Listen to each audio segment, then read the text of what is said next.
ओके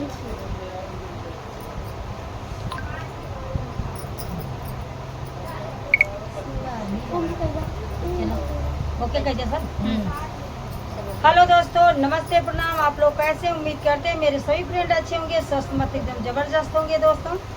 तो बहुत ही सुंदर धमाकेदार चटाकेदार सोहर गीत लेकर आई हूँ और आप सब अपना प्यार आशीर्वाद देना और जितनी हमारे साथ में बहन लोग आई हैं सबका सपोर्ट करना दोस्तों। देख ले जब भैया रे कितना निकली क्या बहनी दीदी रे आई पसंद कर ले जाए कि एकदम नहीं भैया मैं नहीं कहा था इनकी वीडियो बनाने वाली बड़ी हाँ बहुत खराब होती सब बहुत चीज ऐसे ऐसे बोले हैं। ये फेसबुक पे वीडियो जरूर डाला हम देख लिया भैया रे हमारी वीडियो जो देखा था सब भैया फेसबुक और पर कमेंट इंस्टाग्राम पे जरूर सब पे बताया खाई बात सही है कि गलत है का दीदी के सबके मुंह पकड़ लेबू दीदी के मुंह न पकड़ लेबे लेकिन अपने दर्शक लेकिन को कहा बताना है चाहते हैं। जो जैसा रहता है वो दूसरे के बारे में वैसा कहता है।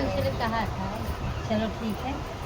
तू ही मोरे पियावा से पियावा तू ही सिरा साहेब तू ही सिरा साहेब हो पियावा को फूला में कथिक नचिया तो नचिया देखई जाबई तो नचिया देखई जाबई हो पियावा को फूला में कथिक नचिया तो नचिया देखई जाबई तो नचिया देखई जाबई हो तू ही मोरी रानिया से रानिया तू हाई ठाकुराई तू हाई ठाकुराई हो रानिया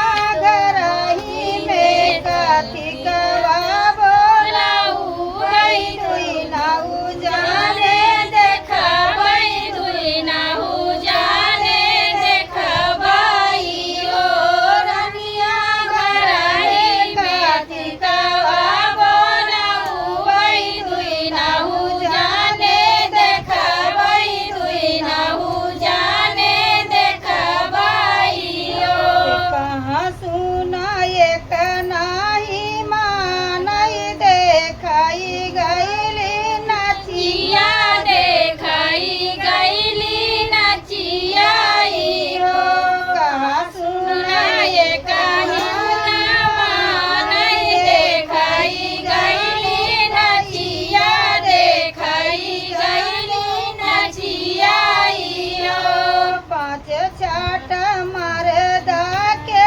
बिचवा भौजी देखई नचिया भौजी देखई नचिया पाँच छाट मरदा के बिचवा भौजी देखई नचिया भौजी देखई नचिया पाँच छाट मरदा के बिचवा भौजी देखई नचिया भौजी देखई नचिया जब घर लौटई सिरहन नाची देखी नाची घर लौटई तो घर का सीधा रही तो घर का सीधा रही हो केवटा हली बेगे नाव लाई के आवा तो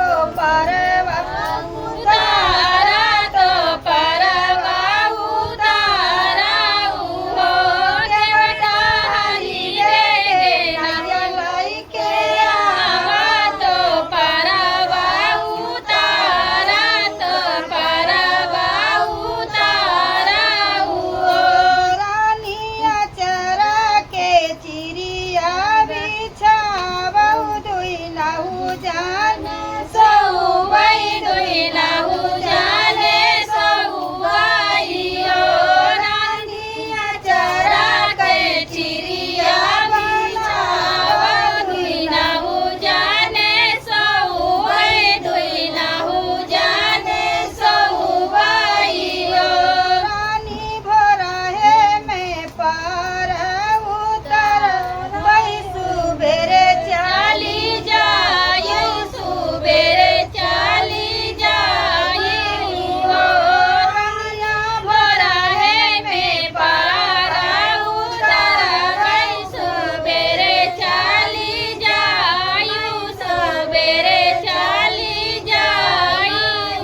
चीज़ कैसा लगा आप लोग कमेंट में ज़रूर बताइएगा।